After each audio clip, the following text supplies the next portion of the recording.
seen everywhere, but he was also a very good journalist.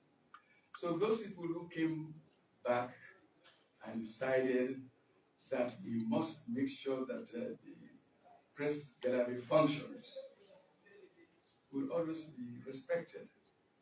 I did so because I thought that it was necessary for us to have a functional press gallery. Unfortunately, at some point, I discovered that there was some kind of fragility among members of the press, and we never believed in that. Up to this date, whenever a SLAD member sees me in public, he salutes me because we respect each other. But when I discovered that people were fighting each other, there is no reason for us to do that at all. I will plead, now that I'm going to be a little bit more free, I will find time to call all the journalists together to address the issue of our peace, the tranquility that is so necessary.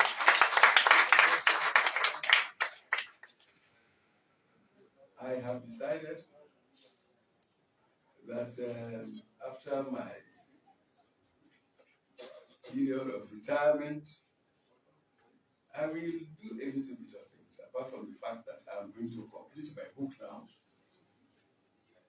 I will also talk to young people and address those people who must be addressed, because journalism is a very interesting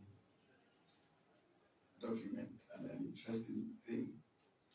So we'll support them, and I will plead with my colleagues in Parliament. I will continue to come here to plead to treat the press gallery fairly and well. And I know that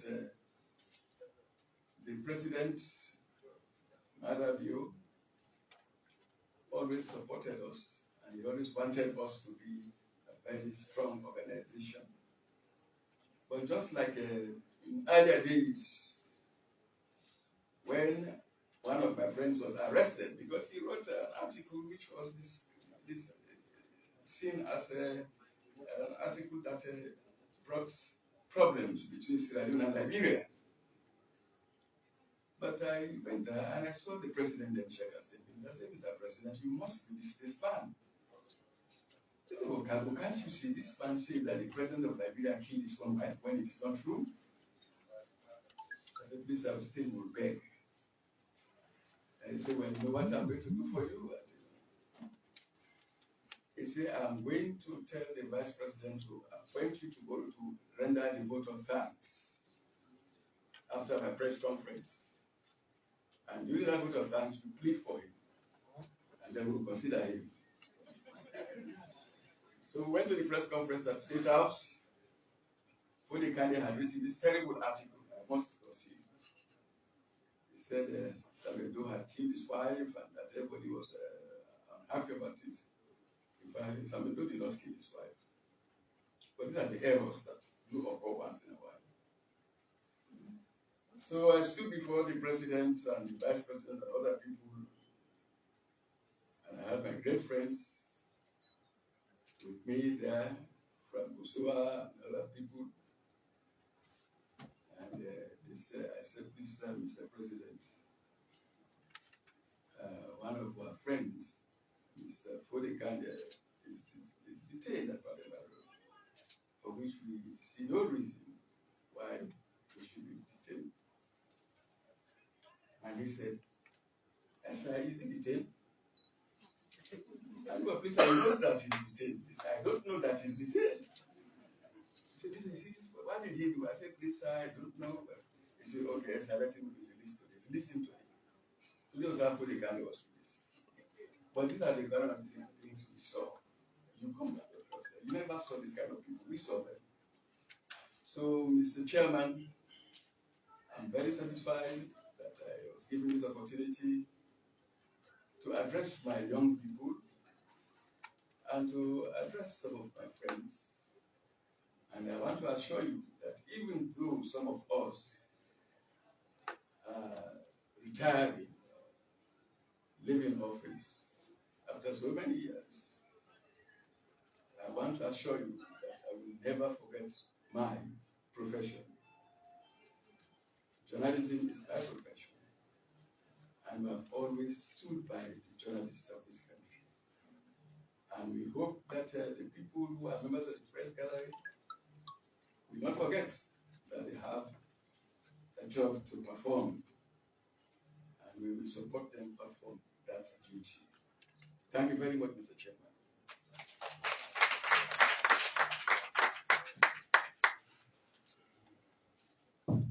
Thank you. Thank you. Thank you very much, Honorable Ibrahim Bedkabo, for giving us those historical facts with regards media development in the Republic of Sierra Leone. Thank you.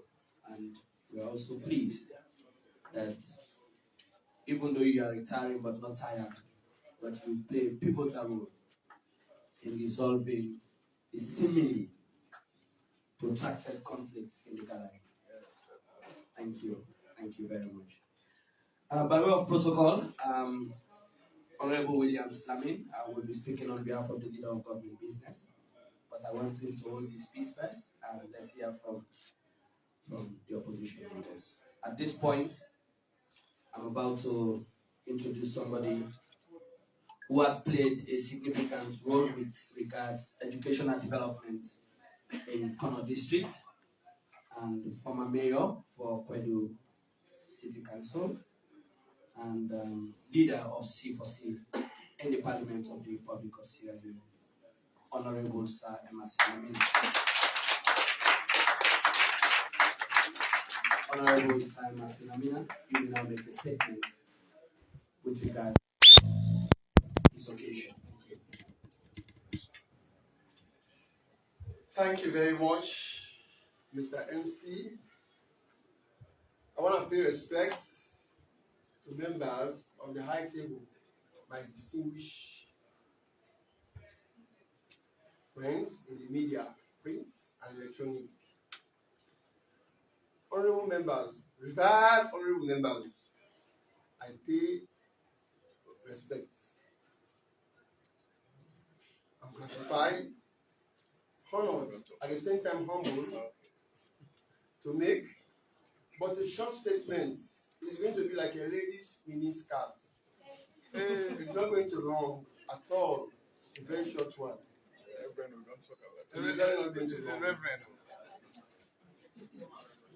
Colleagues in the media, it is most important when somebody works hard.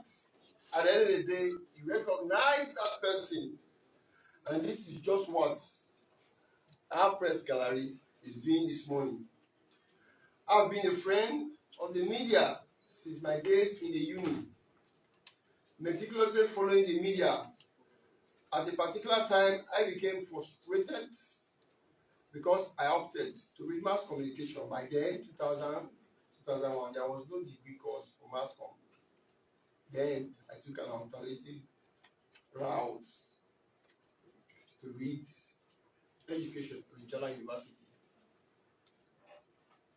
The role of the media cannot be overemphasized. Sometimes I see media practitioners like reverends or imams. When it appears that all will fail, it is the media that will bring the raw truths. So the people and their interventions have been serving like a medicine to the seemingly sick in soul. That's the media.